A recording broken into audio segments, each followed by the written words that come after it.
ভগবান হরি হরি বল নিতাই গৌর সীতানাথ প্রেমানন্দে একবার হরি হরি বল নিতাই গৌর সীতানাথ প্রেমানন্দে একবার হরি হরি বল। কবিতা ভক্তবৃন্দের চরণে আমার কোটি কোটি প্রণিপাত।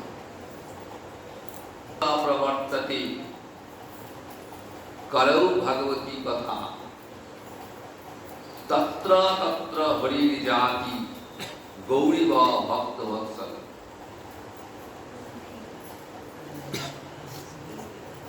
পদ্মপুরাণে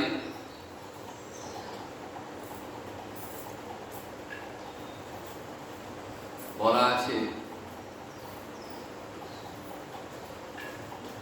ভগবান শ্রীহরি কোথায় যান?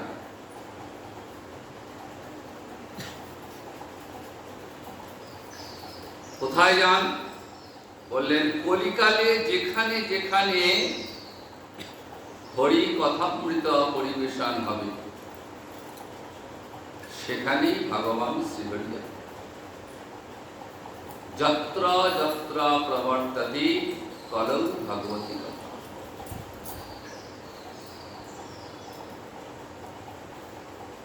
কলিকালে ভক্ত সঙ্গে বসে ভাগবত কথামৃত শ্রবণের এমনই মহিমা যে যেখানেই ভাগবত হবে, যেখানেই কৃষ্ণ কথা হবে, সেখানেই স্বয়ং ভগবান শ্রীহরি নিজে উপস্থিত হবে। কেমন করে হবেন বললেন, গৌরীব ভক্ত বৎসল।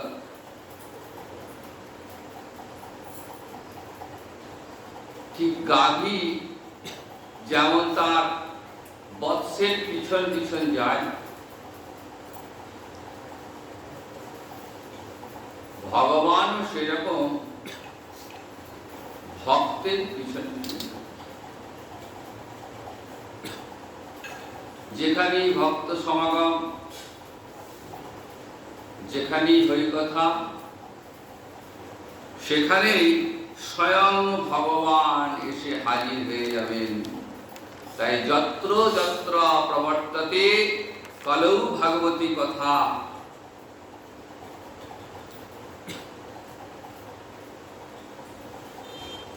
জ্ঞানী যাকে জ্ঞান সাধনে পায় না, যোগী যাকে যোগ সাধন করেও পায় না, কোটি কোটি বৎসর ধরে জ্ঞান যোগ সাধন করেও কি ভগবানকে পাওয়া যায় না। বাক্য যেখানে মনের সাথে গিয়ে ফিরে আসে, ভগবানকে স্পর্শ করতে পারে না।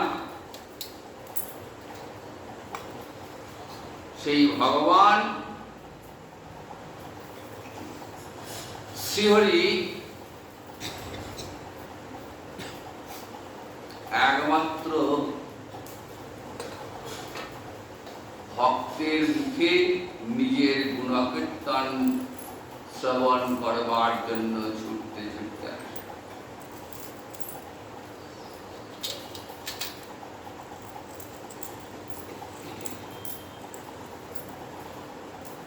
কেমন করে আসেন?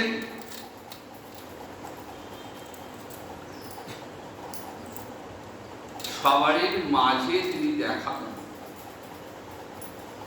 তিনি লুকিয়ে থাকেন, গোপনে থাকেন।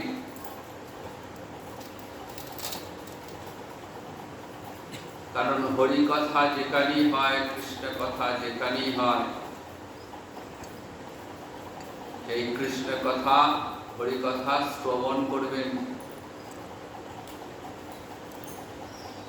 নিজের প্রশংসা ভক্ত মুখে আস্বাদন করবে। তাই গোপনে গোপনে শ্রবণ করেন। সেই কথাটি কেমন বললেন, শৃণ্যতাং সকথা কৃষ্ণ পূর্ণ শ্রবণ কীর্তন হৃদয়ন্তস্থয়োপি ভদ্রাণি বিধুনতি শ্রীসতাং। হৃদয়ন্তস্থ লুকিয়ে কোথায় এসেছেন? একদম ভক্তের হৃদয় মাঝে তিনি অবস্থান করছেন, ভক্তের হৃদয় মাঝে অবস্থান করলেন।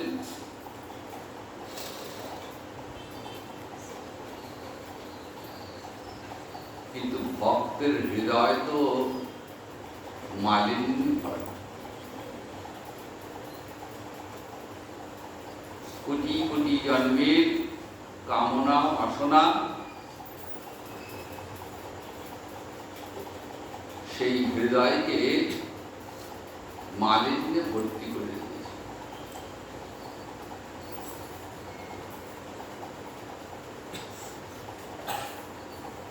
তাহলে ভগবান হৃদয়ে এসে কোথায় বসবেন, বসার একটু জায়গা পাচ্ছেন। হৃদয়ের যেখানেই যাচ্ছেন দেখছেন সেখানেই শুধু বিষয় বাসনায় জর্জরিত ভক্তের হৃদয়। কিন্তু যেখানে বিষয় সেখানে তো ভগবান থাকবেন।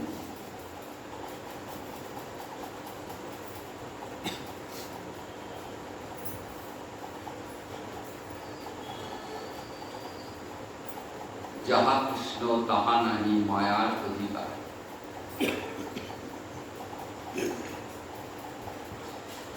যেখানে ভগবান থাকেন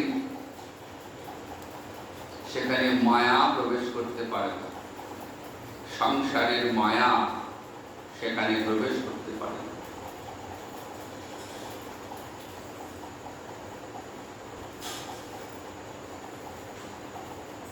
তাহলে ভগবান কেমন করে বসবেন?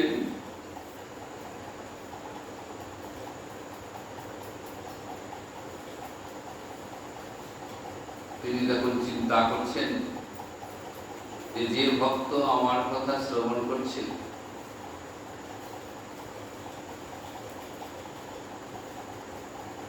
সেই ভক্ত তো আমার প্রিয়,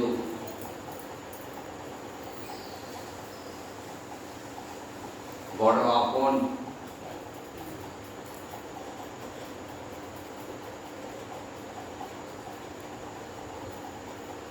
তাই ভগবান নিজ হস্তে ভক্তের হৃদয়ের সেই মালিন্যটা মুছে দেন।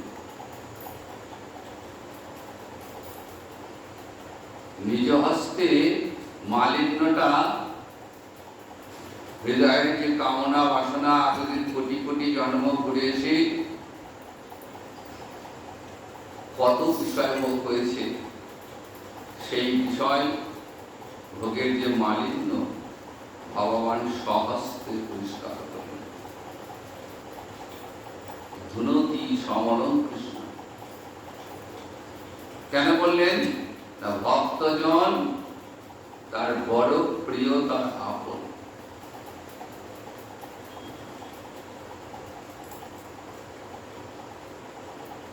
তাই ভগবানকে পাওয়ার জন্য আর কোনো সাধন করতে হল না।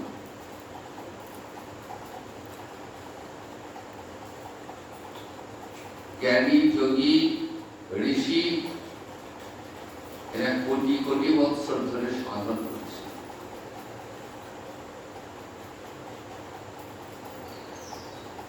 সাধন করছেন কেন? না, ভগবত দর্শন করবেন, ভগবত কৃপা লাভ করবেন।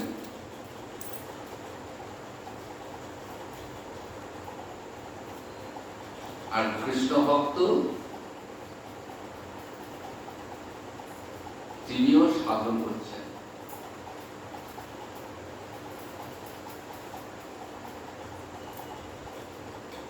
কেমন সাধন?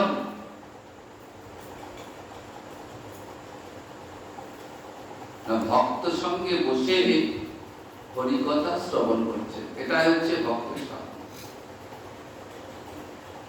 কানে হরিকথা প্রবেশ করছে আর জিহ্বায় হরিনাম হরিকথা উচ্চারিত হচ্ছে।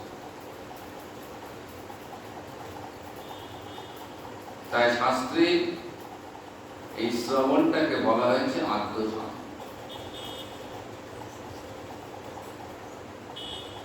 বসে বসে হরিকথা শ্রবণ করলে আর হরিনাম সংকীর্তন করলে আর কোন সাধনের প্রয়োজন, জ্ঞান যোগ তপস্যা কিছু করতে হবে। শুধু বসে বসে হরিকথা শ্রবণ করলেই হবে।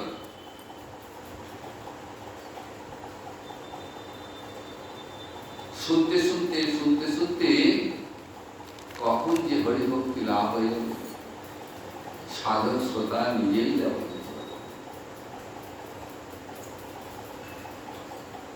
শ্রীমদ ভাগবতে কপিল মাকে বলছেন, দেবহূতিকে মা, তুমি সাধুদের সঙ্গে বসে হরিকথা শ্রবণ করো। সাধু সঙ্গে বসে হরিকথা শ্রবণের এমনই মহিমা যে শুনতে শুনতে কখন যে তুমি এই সংসার সাগর পার হয়ে যাবে তুমি নিজেই বুঝতে পারবে না।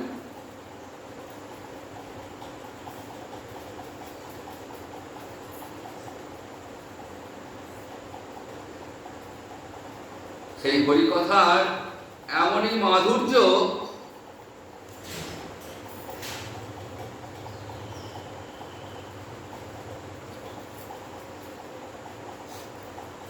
যে বারবার আস্বাদন করলেও যেন মনের তৃপ্তি হচ্ছে না।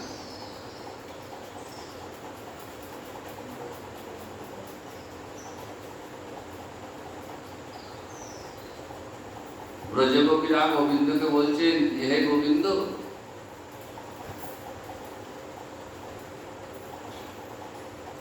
তোমার কথায় মঙ্গল, শ্রবণ মঙ্গলম, তোমার কথা শ্রবণ করলেই মঙ্গল হয়।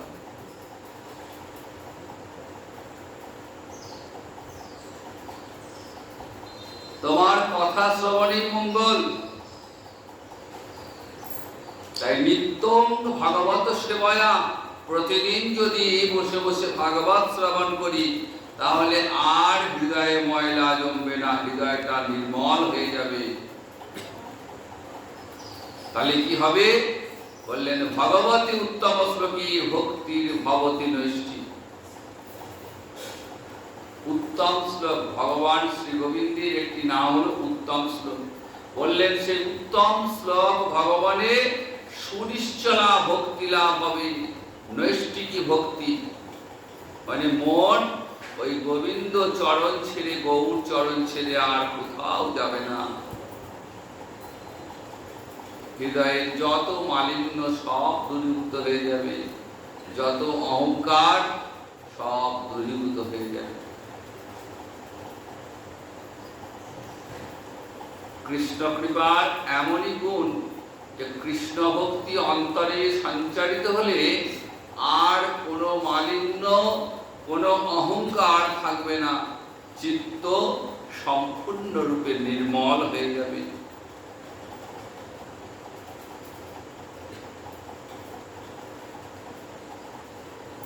এই হৃদয়ে এক জন্মের নয়, জন্ম জন্মান্তরের কামনা বাসনা জন্মেছে। সেই সমস্ত কামনা বাসনা মুছে একদম হৃদয়টা পরিষ্কার হয়ে যাবে।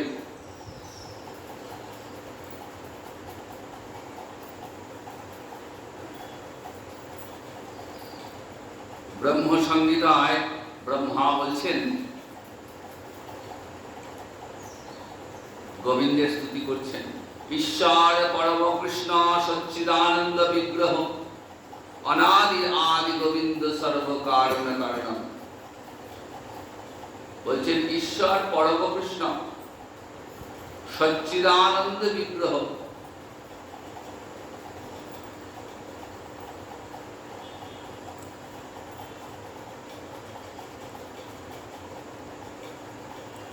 এই ব্রহ্ম সংহিতা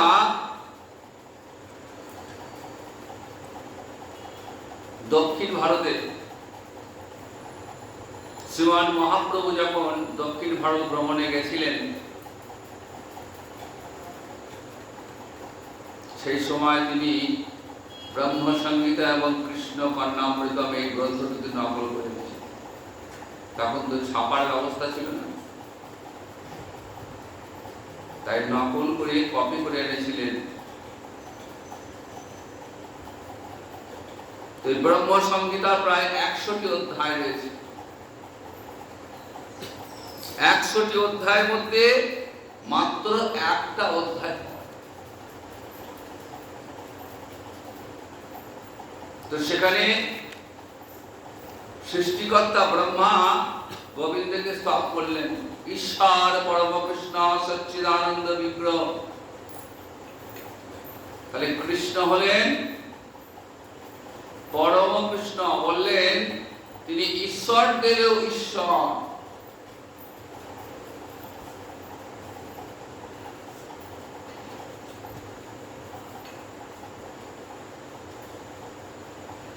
ঈশ্বর বলতে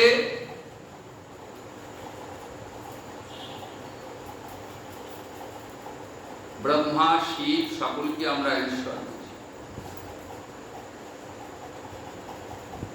এদেরও ঈশ্বর হলেন স্বয়ং ভগবান শ্রীহরি। তাই তিনি পরমেশ্বর, ঈশ্বর, তিনি পরম কৃষ্ণ। এই পরমেশ্বর শ্রীকৃষ্ণের উপরে আর কোন তত্ত্ব নেই, আর কোন তত্ত্ব নেই। দেখবেন গীতায় ভগবান বলছেন অর্জুনকে, হে ধনঞ্জয়, আমি সর্বোত্তম,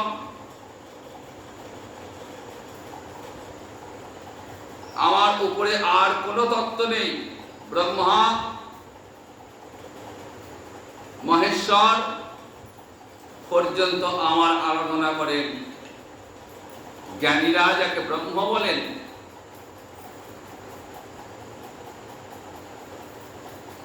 জ্ঞানীরা যাকে পরম ব্রহ্ম বলেন, সেই ব্রহ্মের প্রতিষ্ঠাতা আমি।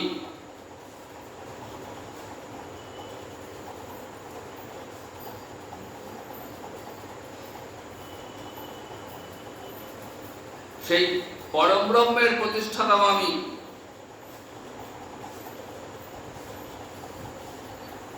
জ্ঞানীরা বলেন কৃষ্ণ নয়, ব্রহ্মই হল পরম তত্ত্ব, ব্রহ্ম। তারা কৃষ্ণ নাম বলেন না, তারা বলেন ব্রহ্ম পরম তত্ত্ব। তাই গীতায় ভগবান বলছেন সেই পরম ব্রহ্ম কে?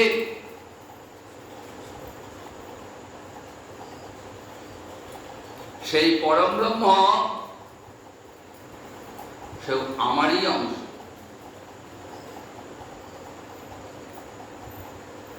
ব্রহ্মণ হি প্রতিষ্ঠা, সেই ব্রহ্মের প্রতিষ্ঠা হলো আমি। সেই পরম ব্রহ্ম হলো আমারই অঙ্গজ্যোতি। আমার অঙ্গজ্যোতি সেই পরম ব্রহ্ম।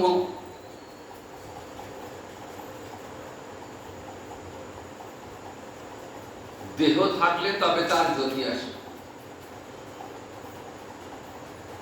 সূর্য আছে বলেই সূর্যের আলো প্রতিভাত হয়।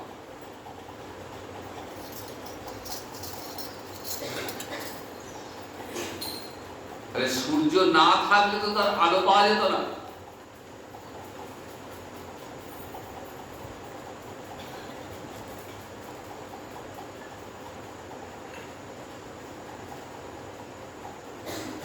তাহলে সেই সূর্যের জ্যোতি সেটাও আমি।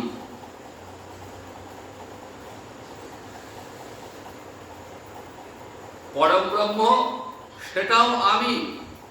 বললেন ব্রহ্ম সে আমার অঙ্গজ্যোতি।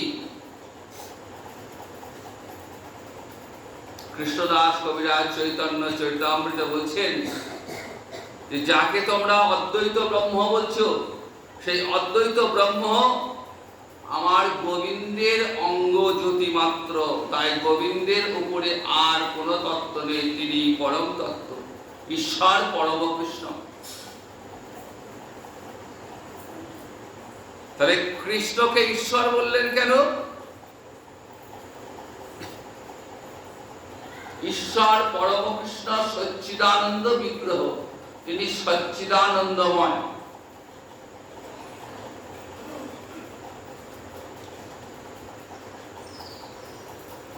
সৎ, চিৎ এবং আনন্দ, এই তিন উপাদানে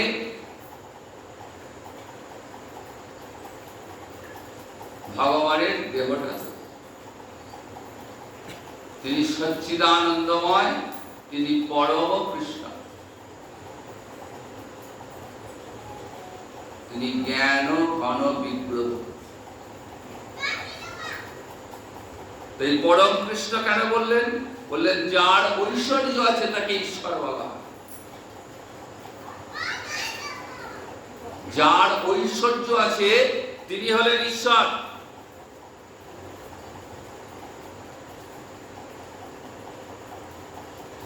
তা সেই পরম কৃষ্ণ গোবিন্দের মধ্যে 6টা ঐশ্বর্য রয়েছে।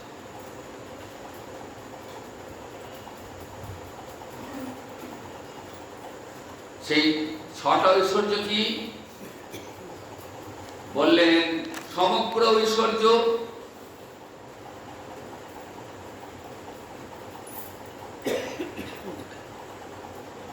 সমগ্র যশ,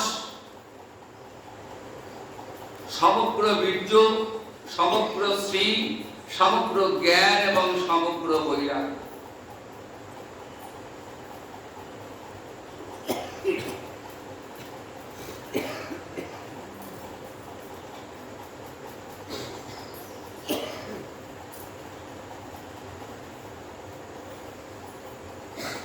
এই 6টা ঐশ্বর্য গোবিন্দের মধ্যে পাওয়া যায়। ভগবান এই শব্দের অর্থই হলো ঐশ্বর্য। যার ঐশ্বর্য আছে তিনি হলেন ভগবান।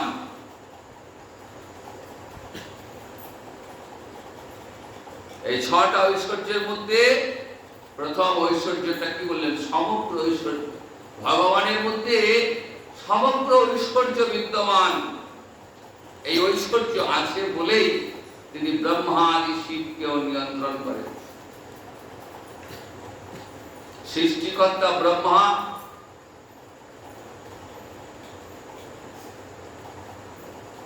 এবং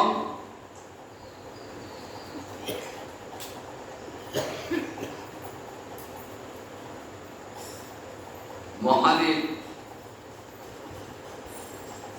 তাকেও নিয়ন্ত্রণ করছেন কে? তাই পরম কৃষ্ণ। তাই ব্রহ্মা বলছেন সৃজামি তন্মে যুক্ত অহং হরৌ হরতি তদৌ বস। ব্রহ্মা হলেন সৃষ্টিকর্তা। সেই ব্রহ্মা বলছেন আমি সৃষ্টি নিজের শক্তিতে করি না। সৃষ্টি আমি করি ঠিক কথা, কিন্তু শক্তি দেন কে? ওই পরম কৃষ্ণ। তিনি আমায় শক্তি দেন বলেই তবে আমি সৃষ্টি করি। তিনি আমাকে প্রেরণা দেন সৃষ্টি করতে, আর তার শক্তিতেই আমি সৃষ্টি করি। এই গোবিন্দের নাভি কমল থেকে ব্রহ্মার জন্ম।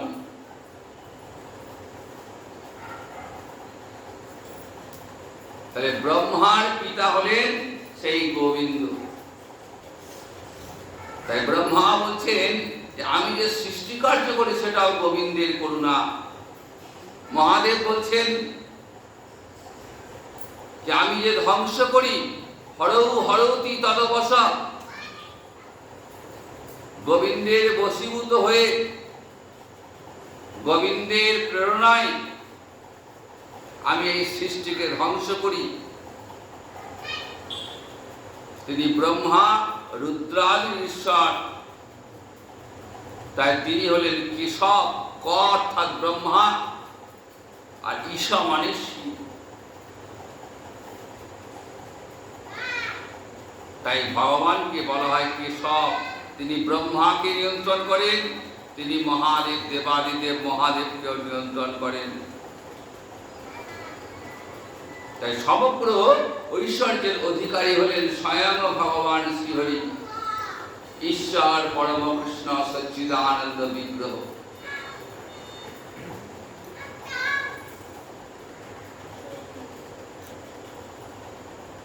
সমগ্র ঐশ্বর্য তার মধ্যে বিদ্যমান, সমগ্র বীর্য।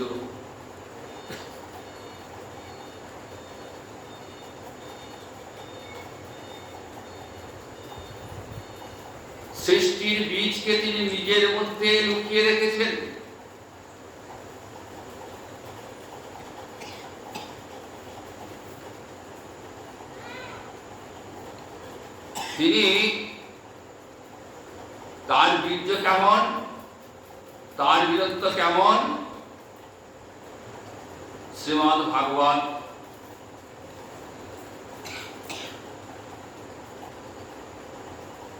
দেখালেন সেই ভগবানের বীরত্ব, ঐশ্বর্য।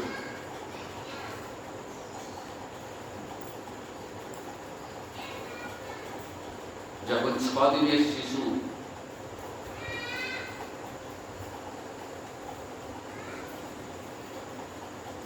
পুতনা এসেছে,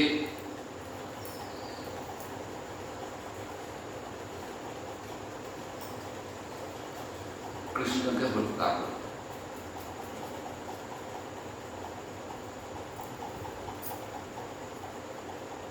কিভাবে হত্যা করবে? স্তনবৃন্তে কালকূট বিষ মিশিয়ে দিয়েছে। এমন ভয়ঙ্কর বিষ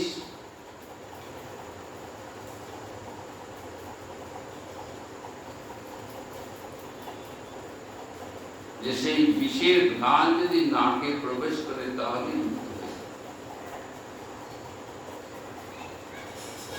আর সেই বিষ দিয়ে গোবিন্দকে হত্যা করবে।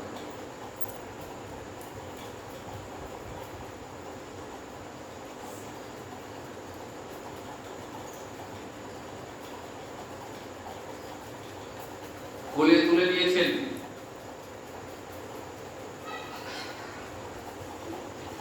মায়ের মতোই কোলে তুলে নিয়ে আদর করছেন।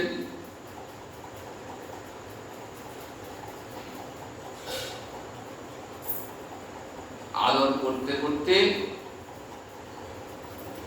একটু দূরে সরে গিয়ে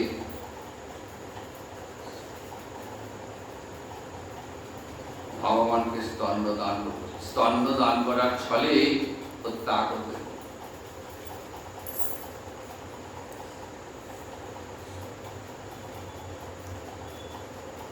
ছদিনের শিশু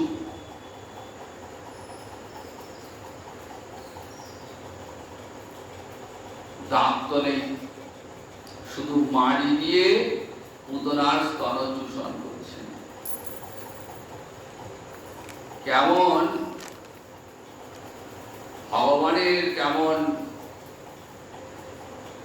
ঐশ্বর্য, বীর্য দেখুন।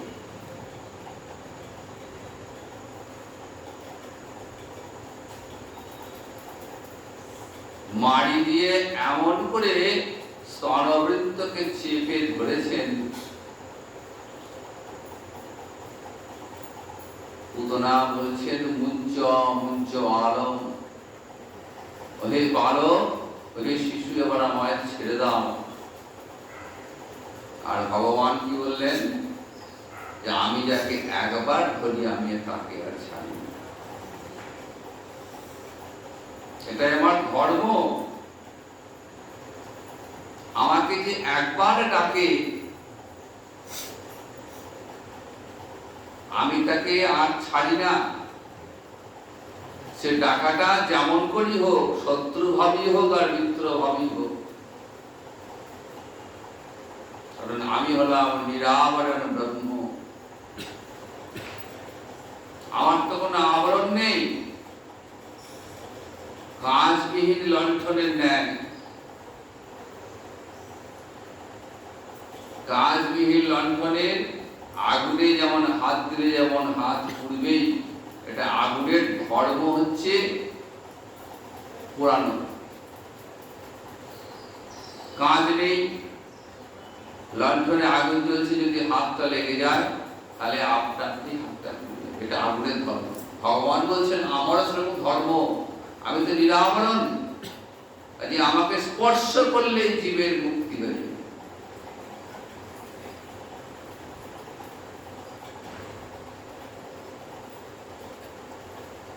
কাজে তুমি তো আমাকে স্পর্শ করেছো,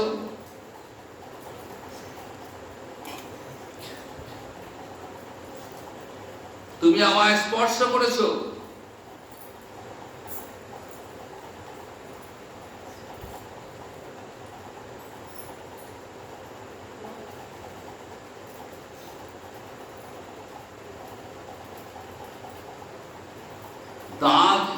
নরম মারি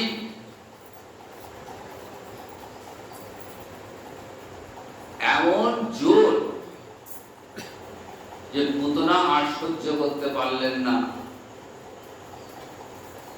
তার ওই আসল রূপটা বেরিয়ে এলো। ভয়ঙ্কর শব্দ করে মাটিতে পতিত হলেন। সেই ভয়ঙ্কর পতনের শব্দে ব্রজবাসীরা ছুটে এলেন। মা যশোদা ছুটে এসেছেন।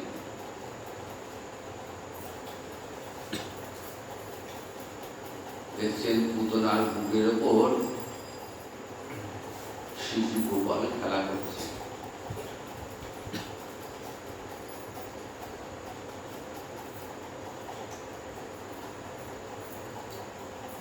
সমগ্র ঐশ্বর্যের অধিকারী হয়েও তিনি সেই ঐশ্বর্য কিন্তু ব্রজবাসীকে দেখালেন না। কারণ বৃন্দাবন তো মাধুর্যের ধাম। সেই মাধুর্যের ভূমিতে ঐশ্বর্যের কোন স্থান নেই। মা যশোদা বাৎসল্য রসের মূরতি, তাই মায়ের সামনে তিনি ঐশ্বর্য প্রদর্শন করবেন না। যিনি সমগ্র বিশ্বকে রক্ষা করছেন, বিশ্বকে নিয়ন্ত্রণ করছেন, ব্রহ্মাদি মহাদেবকে যিনি নিয়ন্ত্রণ করছেন, সেই নররূপে লীলাকারী ভগবান আজ মায়ের বাৎসল্যের কাছে পরাজিত হয়েছে।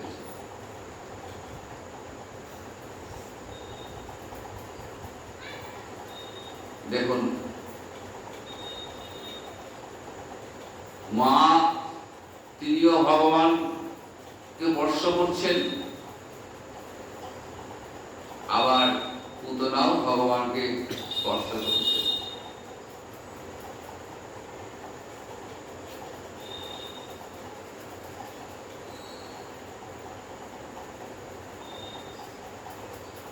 দুজনার স্পর্শের মধ্যে কত পার্থক্য। মায়ের অন্তরে রয়েছে বাৎসল্য রস,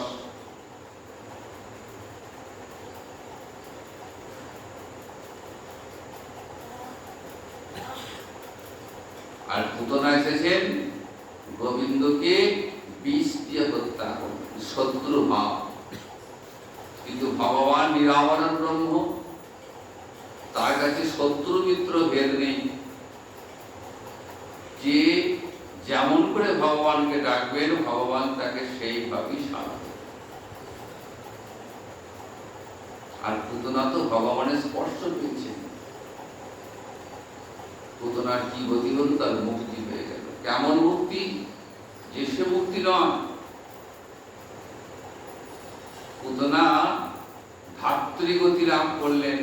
ধায় মা, গোবিন্দের ধায় মা রূপে গোলকে তিনি নিত্য সেবা করছেন।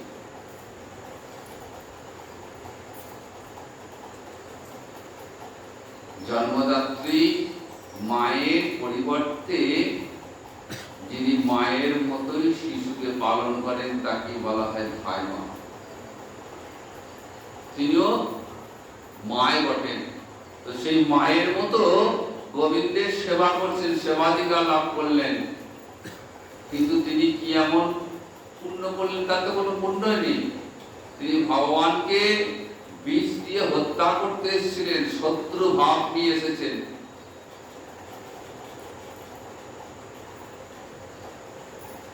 তাহলে শাস্ত্রের বিচার তো ঠিক হবে। তার তো নরকগতি হওয়া দরকার ছিল। পুতনার তো নরকে যাওয়ার কথা, সেটা না গিয়ে সে কোথায় গেল? গোলকে চলে গেল, একদম গোবিন্দের ধায় মা। তাই সবাই তো ভগবানকে বলবে, আচ্ছা ভগবান, এ তোমার কেমন বিচার?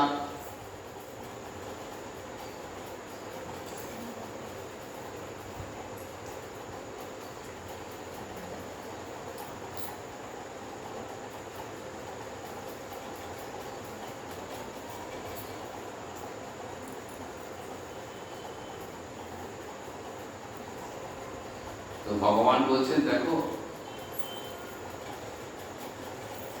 পুতনা হলো জগতে আমার প্রথম দান, প্রথম কৃপা।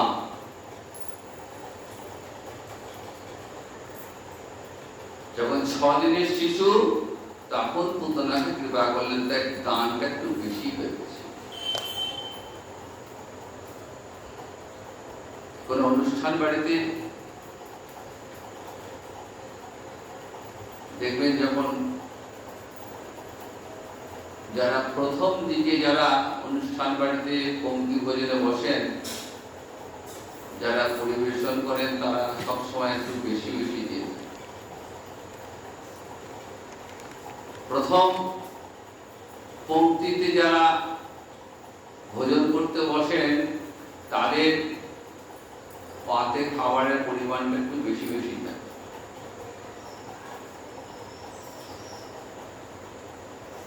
কারণ গৃহকর্তার আদেশই থাকে যেন কোনো ত্রুটি না হয়, সবাই যেন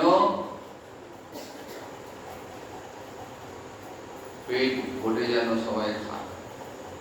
যারা পরিবেশন করে তারা মনের আনন্দে পরিবেশন করে।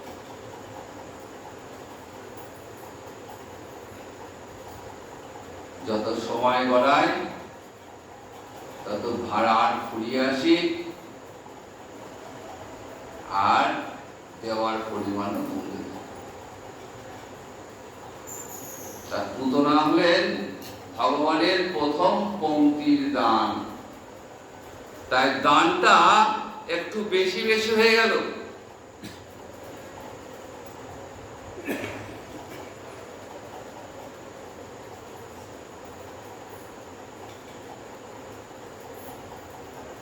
আবার পুতনা বলছেন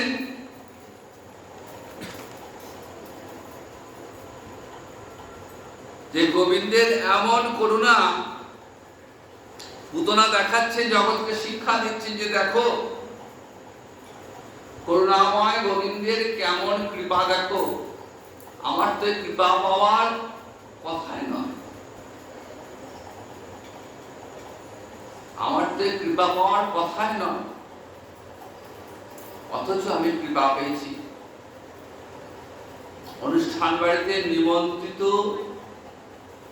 অতিথি যেমন থাকেন, তেমন তেমন কিছু অতিথি, অনিমন্ত্রিত অতিথিও সবসময় এসে থাকে।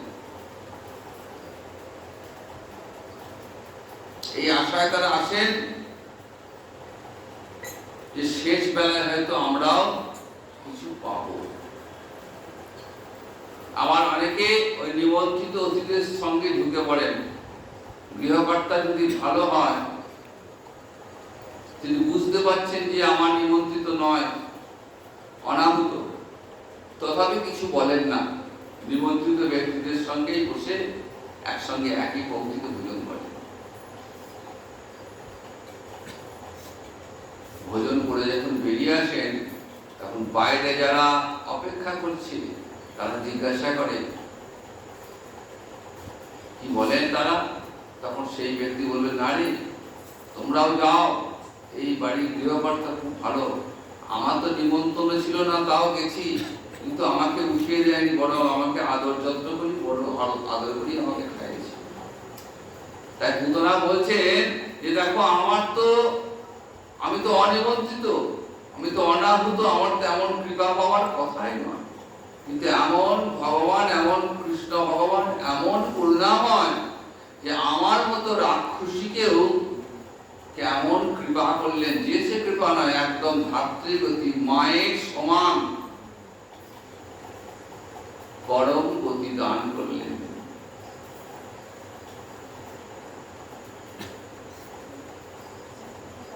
এটা ভগবানের ঐশ্বর্যের প্রকাশ। আমি মা হয়ে ছেলের রক্ত পান করেছি, মা হয়ে আমি ছেলেকে বিষ দিয়েছি। কত বড় পাপিষ্ঠা! আমার মতো পাপিষ্ঠা এই জগতে আর কেউ নেই। তারপরেও এমন করুণাময় ভগবান আমায় এমন কৃপা করলেন। বৃন্দাবনের এমন কত ঐশ্বর্য, কিন্তু সেটা মাধুর্যের অধীন হয়ে ঐশ্বর্যের প্রকাশটা পেয়েছে। যখন 7 বছর বয়স, ব্রজবাসীকে রক্ষা করবার জন্য বাম হস্তের কনিষ্ঠ অঙ্গুলি দিয়ে গোবর্ধন পাহাড় তুলে ধরলেন। গোটা বৃন্দাবন ঝড় বৃষ্টি বন্যা ভেসে যাচ্ছে। ব্রজবাসীকে রক্ষা করবার জন্য বললেন, কোনো ভয় নেই, এই দেখো আমি গোবর্ধন পাহাড় আমি তুলে ধরলাম, তোমরা নিচে নিশ্চিন্তে প্রবেশ করো। মা ভাবছেন আমার ছেলে কি কষ্ট হচ্ছে, ওইটুকু ছোট পাড়া ছেলে 7 দিন ধরে একা নাগারে করি আঙুলে তুলে ধরে রেখেছেন। শ্রীরাম সুদামকে বলছেন, ওরে তোরা একটু হাত লাগা, আমার গোপালের যে বড় কষ্ট হচ্ছে। বাৎসল্য রসের মূরতিত মা ভাবছেন আমার গোপালের কত কষ্ট হচ্ছে, কিন্তু গোপাল যে এই সমগ্র জগৎকে এইভাবে ধরে রেখে তুলে রেখেছেন, অনন্ত কোটি ব্রহ্মাণ্ডকে তিনি এইভাবেই তুলে রেখেছেন, আগলে রেখেছেন, তার সৃষ্ট জীবকে তিনি রক্ষা করে চলেছেন। সে তো আর মা জানে না। মা ভাবছেন গোপাল আমার পেটের সন্তান, গোপাল আমার কত আদরের, আমার গোপালের কত না কষ্ট হচ্ছে। এই বাৎসল্য রসের কাছেই ভগবান পরাজিত হয়ে গেছে। মায়ের ওই ভালোবাসার কাছে আর ভগবান নিজের ঐশ্বর্য প্রকাশ করতে পারলেন না।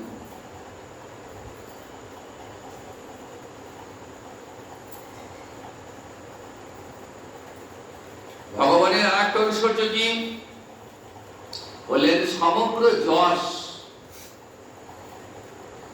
জগতের যত যশ সুনাম সব কিছুর অধিকারী হলেন তিনি। সমগ্র যশের আধার তিনি।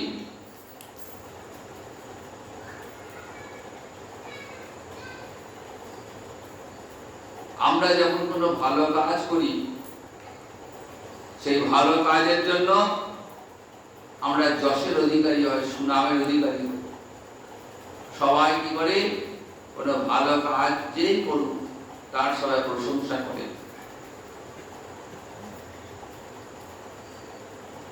আর সেই প্রশংসা শুনে মনে মনে নিজের অহংকার হয়, গর্ব হয়।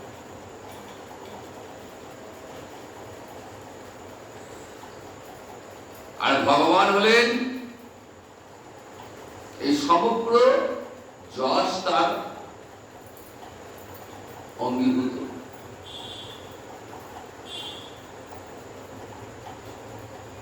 অন্নহীন ব্যক্তিকে অন্ন খাওয়ালেন,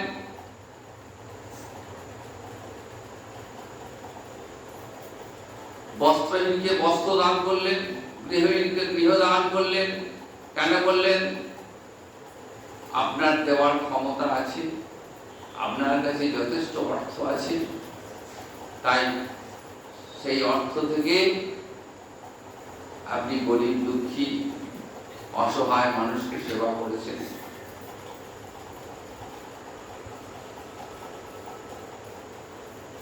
কিন্তু এই সেবাটা স্থায়ী হবে না, কারণ এটা হলো দেহের যশ। যে মানুষটা খেতে পাচ্ছে না তাকে খেতে দিলাম, যে মানুষটার দেহে বস্ত্র নেই তাকে বস্ত্র দিলাম, এগুলো হচ্ছে দেহের যশ। কিন্তু আমাদের এই যে স্থূল দেহ, যে দেহটা আমরা চোখে দেখি, এই স্থূল দেহের ভিতরে রয়েছে সূক্ষ্ম দেহ, আর এই সূক্ষ্ম দেহের ভিতরে আছে জীবাত্মা।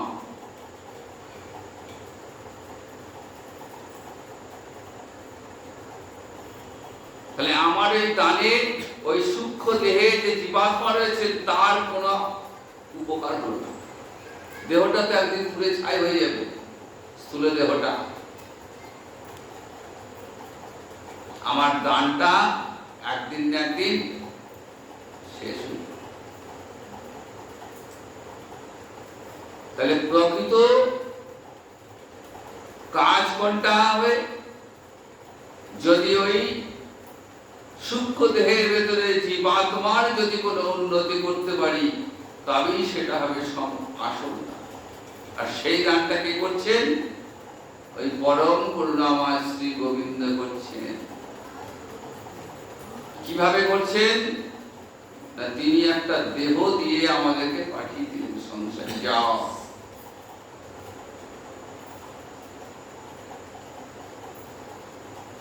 এমন দেহ দিলাম যে দেহ সহজে পাওয়া যায় না, সুদুর্লভ মনুষ্য জীবন দিয়েছি। 84 লক্ষ জনি ভ্রমণ করে তবে একবার এই দেহ লাভ হয়। এই দেহটা কেন দিলাম?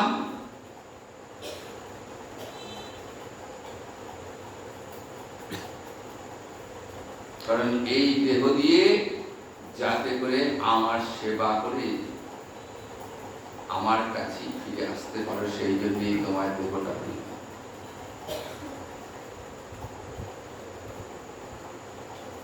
এবার তুমি যা ভালো বুঝবে তাই করবে। তুমি আমাকে ভজন করতে পারো, আবার তুমি বিষয় ভোগ করতে পারো, কিন্তু মনে রেখো এই মানব জীবনটাই হলো তোমার মুক্তির দ্বার। এই মানব জন্মেই মুক্তি লাভ হয়ে যায়। মুক্তি লাভের একটা বড় সুযোগ আমি তোমায় দিলাম। যদি ইচ্ছা করো, ওই জীব খাঁচা থেকে আমি খাঁচার দ্বারটা খুলে দিয়েছি, মানব দেহে যে খাঁচার দ্বারটা খুলে দিয়েছি, পারলে এখান থেকে বেরিয়ে এসো। এই সুযোগ অনুগ্রহায় ভূতানাং মানসিং তনুগাশ্রিতম ভজতে তাদৃশী ক্রীড়া ইয়া শুনত্বা তৎপর হবে। বলছেন হরিকথার কেমন মহিমা দেখুন, শুনতে শুনতে কৃপা লাভ হয়ে যাবে। ভগবান এসেছেন নররূপে লীলা করবার জন্য, আর সেই লীলা কথা শুনতে শুনতে কি হবে? জীব তৎপর হয়ে যাবে। জীবের চিত্ত বিষয় থেকে সরে গিয়ে ওই গোবিন্দ চরণে আকৃষ্ট হবে। জীব তার স্মৃতি। ভগবান কেমন কৃপা দেখুন করছে মানব দেহেতে। বললে জীব তো স্মৃতি হারিয়ে ফেলেছে, তাই তো তার এই 84 লক্ষ জীব দিয়ে কষ্ট ভোগ করছে। স্মৃতিভ্রষ্ট হয়ে গেছে, নিজের পরিচয়টাই ভুলে গেছে। ওই আমার কথা শুনতে শুনতে শুনতে শুনতে জীব তার পরিচয়টা খুঁজে পাবে, বুঝতে পারবে যে না না, এতদিন যে আমি জন্ম নিয়েছি, এতদিন যা যা করেছি সেটা আমার কাজ নয়। আমার কাজই হলো ওই পরম করুণাময় শ্রী গোবিন্দের সেবা করা। তার কৃপা ব্যতীত তার চরণ কিছুতেই লাভ হবে না। জীব তার স্মৃতি ফিরে পায়। এই বদ্ধ জীবের সবচেয়ে বড় কল্যাণ। আর এই কল্যাণটা কে করেন? ওই পরম করুণাময় শ্রী গোবিন্দ করেন। তাই তিনি সমগ্র যশের অধিকারী, অনন্ত যশের অধিকারী। তব কথামৃতম তপ্ত জীবনম কবিবিরীরিতং কল্মষাপহম শ্রবণ মঙ্গলং শ্রীমদাততং ভ্রুবি গৃহ্ণন্তি যে ভুরিরাজনা। গোপীরা বলছেন এই জগতে সব শাস্ত্রে তোমার গুণ বর্ণিত হয়েছে। 4 বেদ, 18 পুরাণ, মহাভারত, রামায়ণ, সর্বত্রই তোমার গুণগান। তাই তুমি সমগ্র যশের অধিকারী, সর্বত্রই তোমার যশ। গোটা ব্রহ্মাণ্ডে, অনন্ত কোটি ব্রহ্মাণ্ডে তোমার যশ গান।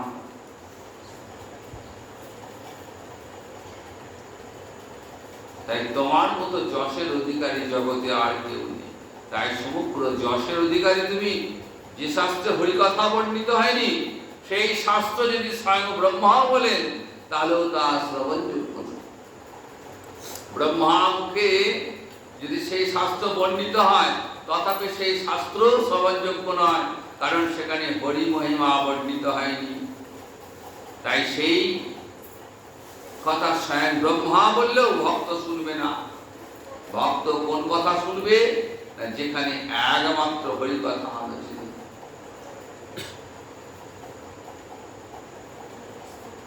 তাই হরি কথার এমন মহিমা যে হরি কথা শুনতে শুনতে শুনতে শুনতে আপনা আপনি হৃদয়ে হরি ভক্তি লাভ হয়ে যাবে। এমন আকর্ষণ তৈরি হবে যে একটা দিন একটা মুহূর্ত কৃষ্ণ কথা ছাড়া থাকতে পারবো না। তাই নিত্য ভাগবত কথা শ্রবণ করুন।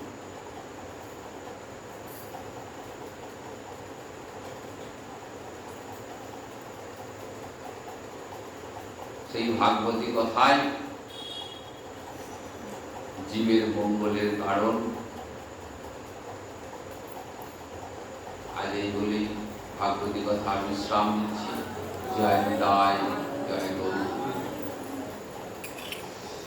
জয় জয় রাধে কৃষ্ণ গোবিন্দ। জয় জয় রাধে।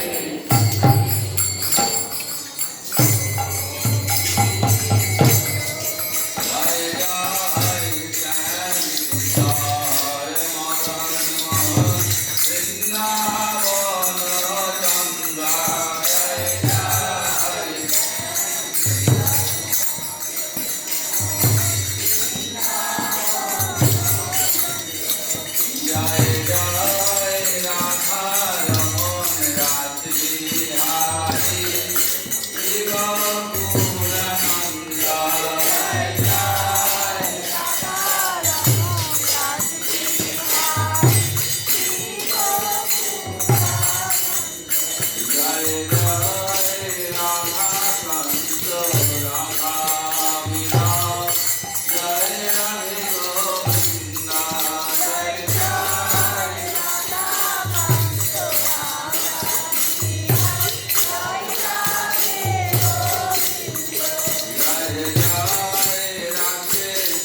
হরি